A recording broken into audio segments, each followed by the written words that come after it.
Okay, so in today's video about QNT, we are going to check out this move on the downside right in here, and also this short-term bounce back, and see what is going on and can we actually be bullish now with a bit more confidence. And I'm going to, in terms of classic TA, show you a very important level to have your eyes on in case that you want to be optimistic with a bit more confidence. So with that said, hi everyone, welcome back. I hope you are having a great time with your family and loved ones. And if you remember, the last time that we talked about QNT, I believe we were somewhere around these areas, and I was saying, look, this can be a 1 2 3 4 5 wave up, meaning in QNT we can argue that the bottom is set.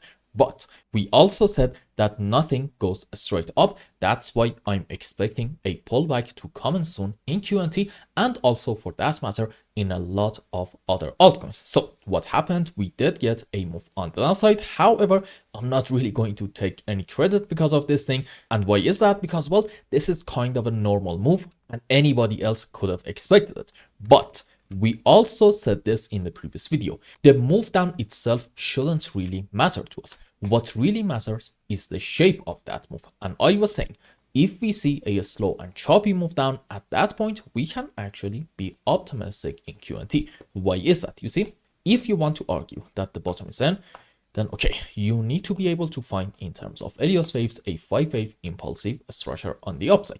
This specific example is a normal 5-wave. Rules for it are, we should not have overlapping of the waves between wave 2 and 4, and in any kind of impulsive structure, wave 3 should not be the smallest wave. And for our sub-waves, there we go, we must be able to find 5-wave up into wave 1, 3, and 5. Okay, excuse me.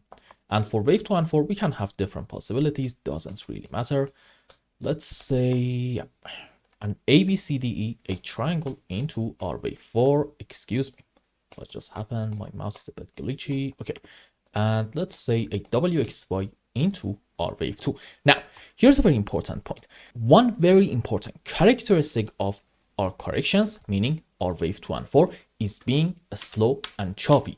That's why in the previous video I said, if you see a slow move down in this phase, you can argue, you know what, maybe this is indeed a 1-2 structure, and we are going to hopefully get a big move up into wave 3, 4, 5 and say the bottom is set. Now let's go on the live chart and see what is happening. There we go. So how can we say whether this is a slow and choppy move down or maybe a very strong move on the downside? The way to do it is by comparing this thing to this move up time-wise. Let's just take this one. Okay, how long is it taking us to have this move down? Let's say until somewhere around this low.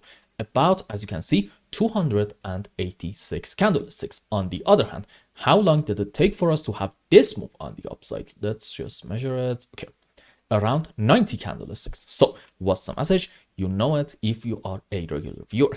Despite having way more than enough time in this move down, it seems like that bears are failing to pull the price all the way back down to these levels, which means odds are in QNT we are dealing with a correction structure, and after it's over, or who knows, maybe it's over already. We're going to talk about this move up in a bit. We can argue that we are going to start a fantastic move on the upside, and hopefully that is going to be into a larger degree wave 3 and then correction for 4, another move up into wave 5. Now, if you do not want to be involved in any kind of short-term price action in Quant, well, okay, I would like to suggest maybe wait a bit more and see, in terms of classic TA, are we going to, in this phase, get back above this very important level, do a pullback and a continuation of the move on the upside or not? Now, why this level is important? That's because above here, we're not really having a whole lot of solid resistances until around this region between, let's say, 125 to about 130. And if we get also a break of this thing, the next target is probably going to be somewhere around 160. And if we also get a break of this thing as well, you're looking at about a 200 QNT. So above here, the road on the upside in Quant is going to be quite a bit more clear. That's why this is an important level for us. And also, let's just go around here. So in terms of the trends, in a downtrend, we are having a series of lower highs and lower low. This is a low, this is a high, lower low, lower high, lower low, lower high, so on and so forth. The question is, when can we say that our downtrend is over? When we get a move on the upside, and in that move we actually take the previous major pivot high right in here. And let's go on Quant's chart, maybe on 30-minute chart, excuse me. Okay, so what do we have so far? Maybe go on H1 time frame. I can tell you this is a high, this is a low, lower high, lower low, lower high, lower low, lower high, lower low.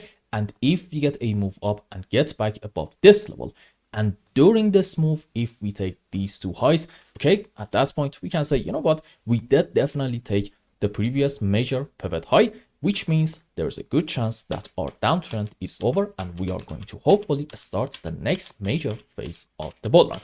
Now let's go on some lower time frames and see what is going on right in here in terms of Elliott's wave. So in the previous video, I was saying maybe this is going to be, excuse me, from this point like a 1, 2, and then we're going to have a move down into wave 3 correction for 4, another move on the downside into wave 5. Now we did get a move down, but I can actually confirm that this to me doesn't really seem like an impulse. So what's the play in here? We can have different possibilities.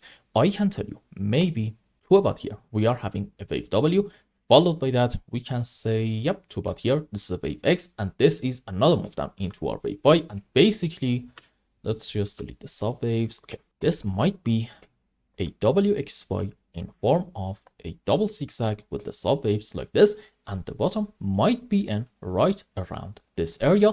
And I can say this because what do we have off of the lowest low in here?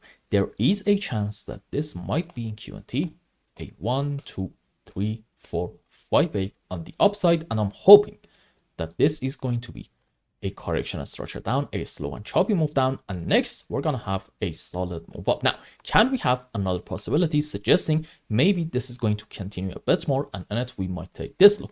The answer is yes, and in that case I guess I have to say maybe we are having from here an A correction for wave B to about this point, or maybe here, probably I would say in form of a triangle structure, doesn't really matter, and another 5 wave down into our C leg. And in this phase maybe this is an ABC up. So the idea is that this whole move starting from this point and ending to about here is going to be an ABC running flat and on a higher degree.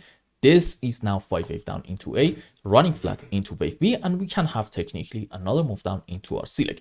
And why am I telling you this right now? Because no matter where we are in the market, one way or the other, you must be able, this is a very important point, you must be able to come up with a bullish and a bearish possibility at the same time.